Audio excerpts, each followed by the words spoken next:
ce jour dédié pour l'élévation de l'âme de David Avraham Ben Koren Yasmina, de mémoire bénie, donc c'est aujourd'hui l'anniversaire du décès, le 11 qui se lève. Amen. On me demande de parler de l'actualité. Donc vendredi, un des grands chefs du programme atomique iranien a été descendu vraisemblablement par le Mossad. Baruch Hashem. Il n'y a même pas de photo du type, c'est Bibi qui a fourni la photo. C'est marqué Bavod Rechaim Rina. Dans la perte des Rechaim, la perte des mécréants, ça donne de la joie. C'est certain que ces gens-là qui veulent, qui n'ont pas peur de créer une bombe atomique, on sait très bien qu'il a sa bombe atomique, c'est un peuple entier, c'est Israël. Ces gens-là, ils méritent la mort. Et ben voilà, c'est certainement Amalek. Et puis, alors, qu'est-ce que ça a à voir avec nous? Bon, écoute, c'est pas nouveau, je vais répéter un peu parce que les gens, ils oublient un peu.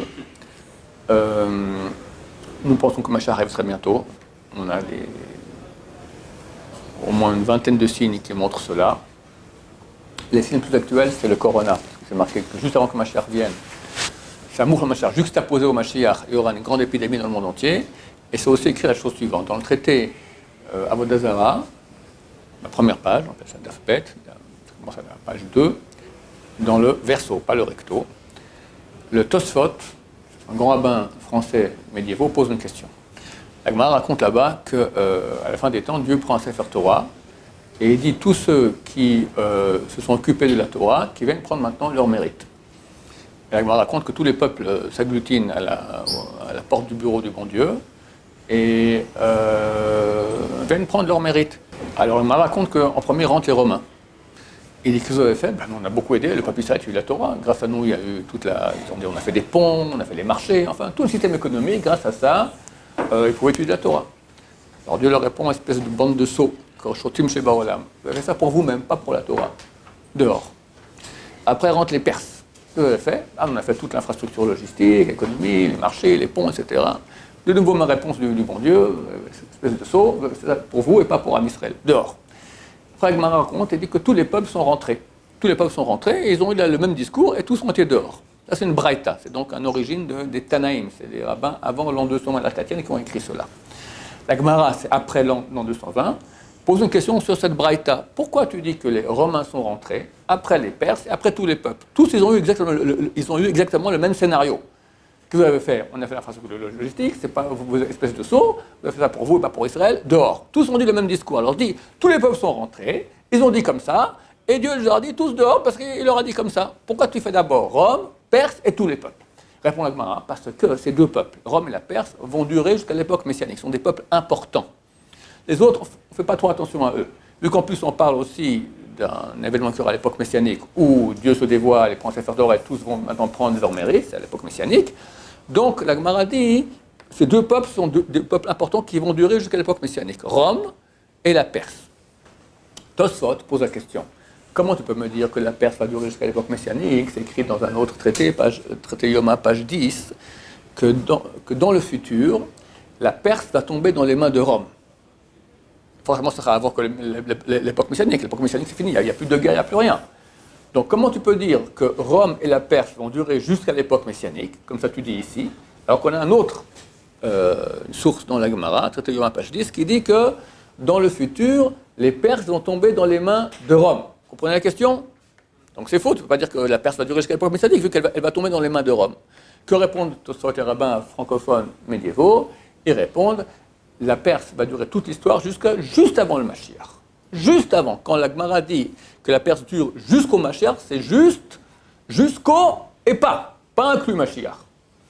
Donc, c'est un deuxième signe que lorsqu'on voit que la Perse c'est l'Iran, d'accord, c'est toujours été le même territoire, tombe dans les mains Rome. Rome, c'est qui Rome? Rome, c'est l'Occident, la tête de l'Occident, c'est l'Amérique aujourd'hui. Lorsque l'Iran tombe dans les mains de Rome, Mashiach y vient. C'est ce que nous attendons depuis, ça fait bientôt un an que je crie, depuis Corona, j'ai dit, on a eu ça, on veut la suite. Au mois d'avril passé, juste après Pessah, Trump il a fait voter une loi qui lui permettait d'attaquer l'Iran sans avoir l'acceptation du Sénat. Et c'est passé, d'accord? Donc à chaque moment, il peut attaquer. L'Iran, qui a subi beaucoup de provocations durant tout l'été, tous les 3-4 jours, il y a une grande explosion en Iran. Et entre guillemets, on ne savait pas qui c'était. Mais un beau jour, un général iranien a dit, on sait très bien que c'est Israël et l'Amérique, et on prépare une vengeance. Ils n'ont rien fait. Pourquoi? Parce qu'à mon avis, toutes ces explosions, c'était des provocations américaine pour que l'Iran réagisse. Et quand ils réagissent, ah, comment vous pouvez faire une chose pareille? On peut aller leur entrer. Eux, ils ont été intelligents, ils sont intelligents, très intelligents, les Iraniens. Ils n'ont pas répondu. Mike Pompeo et Trump ont mis encore maintenant des sanctions économiques draconiennes. Ils sont en train de commencer à crever de faim, mais ils ne réagissent pas. Ils ont encore un mois jusqu'au 10 janvier, 21 janvier jusqu'à Joe Biden. Joe Biden vient, c'est pour eux, c'est le Mashiach qui arrive. Celui que vous avez dit avant Trump. Joe Biden. Non, Mike Pompeo. Le secrétaire d'État américain, c'est le numéro 2 après Trump, c'était l'ancien chef de la CIA. D'accord? Là, il était maintenant justement ici 10 jours en train de tourner, comme ça pour rien, d'accord? Il est venu en Israël, il était en France, il était en Israël, après il était en Arabie Saoudite, au Qatar, etc. C'est clair qu'ils sont en train de préparer. D'ailleurs, ils écrivent un front commun contre l'Iran. Voilà, c'est clair. Ils veulent qu'il y ait un front commun avec l'Arabie Saoudite, le Qatar, Israël, etc. La France, je ne sais pas où est le rapport, peut-être avec le Liban, vu que la France est très influente au Liban, parce que Hezbollah, donc la plateforme iranienne au Liban, va attaquer dès qu'on attaque l'Iran. Il y a 150 000 missiles, à Dieu ne plaise, qui vont arriver ici, à Dieu ne plaise. J'ai changé d'avis. Il se peut que Trump va attaquer au mois de décembre, mais je change d'avis pourquoi? Parce qu'on m'a mis au courant que contrairement à ce que disent tous les médias officiels en Amérique, qui sont super pro Joe Biden et très contre Trump, mais c'est complètement fou, d'accord? Il coupe son discours au milieu. Quand il parle quelque chose, il met fake news, d'accord? Enfin, toutes les grandes chaînes, et y compris Facebook, YouTube, etc., ils coupent, d'accord? Comme avec les vaccins. J'ai fait un cours sur les vaccins, je ne peux pas le mettre de façon officielle, impossible. Donc on l'envoie en Facebook comme ça, au noir, d'accord? Néanmoins, il y a quand même quelques médias cachés qui disent la vérité. Il y a eu énormément de falsifications dans l'élection de Joe Biden. Et Giuliani, l'ancien maire de New York, avec 60 avocats, les meilleurs avocats qui en Amérique, sont en train de faire des procès dans chacun des États. Il y a le procureur de Pennsylvanie, j'ai dit, il les a foutus dehors, d'accord? Pennsylvanie, c'est très démocrate, il y a beaucoup de falsifications là-bas. Et Giuliani leur a dit, c'est très bien, vous nous rendez service, on va ça directement, vu que vous refusez, donc on va directement à la Cour suprême. La Cour suprême, Dieu a fait un très grand miracle. Il y avait à la tête de la Cour suprême une vieille dame, juive, très anti-Israël, je crois qu'elle a fait la loi pour les lesbiennes, enfin des tas de trucs comme ça, super, ce qu'on n'aime pas nous. Bon, à 95 ans, elle est décédée, Miskena, il y a 1 mois et demi, d'accord? Elle était démocrate. Trump a mis à la place quelqu'un à lui, républicain, plus encore quelques personnes. Si ça arrive à la Cour suprême, au niveau politique des partis, il y a plus des pro-Trump que pour des pro-Biden. Si ça arrive à la Cour suprême, avec toutes les falsifications qu'il y a eu, il y a des chances, je ne sais pas, mais il y a de fortes chances, ou pas fortes chances, il y a des chances, on va dire comme ça, que Trump passe. Il y a un rabbin ici en Israël qui, depuis 20 ans environ, chaque fois il dit qui va passer aux élections, il n'a jamais eu tort. Il a dit que ce serait Trump. Il a dit que ça prendra du temps, mais ça va être Trump. Bon, peut-être qu'il aura tort, on ne sait pas. Si c'est le cas, ça serait idiot de la part de Trump d'attaquer maintenant l'Iran. D'abord, on verra qu'est-ce qui va se passer. Et si vraiment lui continue, alors Joe Biden ne passe pas. Il y a 2 choses dangereuses qui peuvent se passer. 1, une vraie guerre civile en Amérique. Ça se peut, en tout cas, des émeutes terribles. Et l'Iran, qui s'est retenu jusqu'à maintenant, ils ont subi tout ce qu'on leur a fait, les provocations, les sanctions économiques ici, encore 1 mois et demi. Donc on leur dit non, t'es parti pour encore 4 ans avec Trump. Ah, ils vont dire là, c'est trop. On ne peut pas accepter. Et ça se peut que eux, là, à ce moment, ils vont attaquer.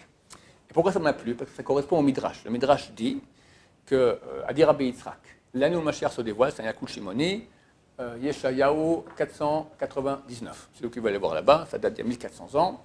L'année où Mashiach se dévoile, tous les peuples de la terre sont en confrontation. Le roi d'Iran, le roi de Perse, comme ça s'appelle, c'est écrit dans le Midrash, c'est le roi d'Iran, est en confrontation avec le roi d'Arabie. Le roi d'Arabie, c'est l'Arabie Saoudite. Va le roi d'Arabie prendre conseil à Edom. Edom, c'est l'Occident, l'Amérique, Trump, venez nous aider. L'Amérique a besoin d'argent, l'Arabie Saoudite a beaucoup d'argent.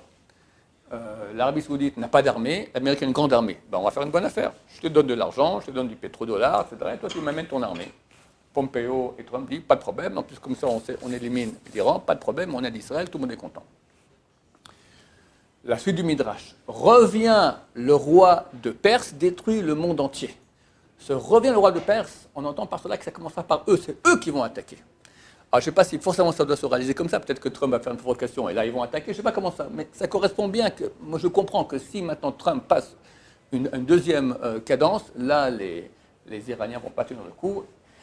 Et si effectivement en Amérique il y a des émeutes, en Israël, comme je fais dans un cours dernièrement, on est proche de la désagrégation de l'État, du gouvernement, tout ça, ça part complètement cacahuète. Ils veulent nous forcer à prendre des vaccins, il va y avoir aussi ici des révoltes, enfin je ne sais pas ce qui va se passer.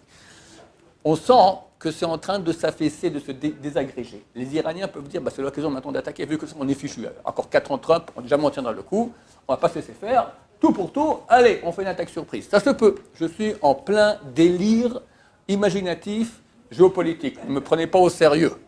Que ce soit bien clair, d'accord? Je dis juste peut-être. J'avais dit que ce serait au mois de décembre, parce que Trump, on a cru qu'il a été démis par Joe Biden. Dans ce cas-là, il y avait des fortes chances, comme ont écrit les médias, qu'avant de partir, il fasse son petit cadeau d'adieu. Voilà. Mais s'il continue comme on entend aussi par les médias non officiels, dans ce cas-là, alors il se peut qu'on aura, on espère, notre chaîne la Goula jusqu'à Pessah. Voilà ce que je voulais dire à ce propos-là. Il y a une notion qui s'appelle Chavel Mashiach, les douleurs d'enfantement du Messie. Toutes les femmes qui ont accouché savent ce que c'est. C'est terrible.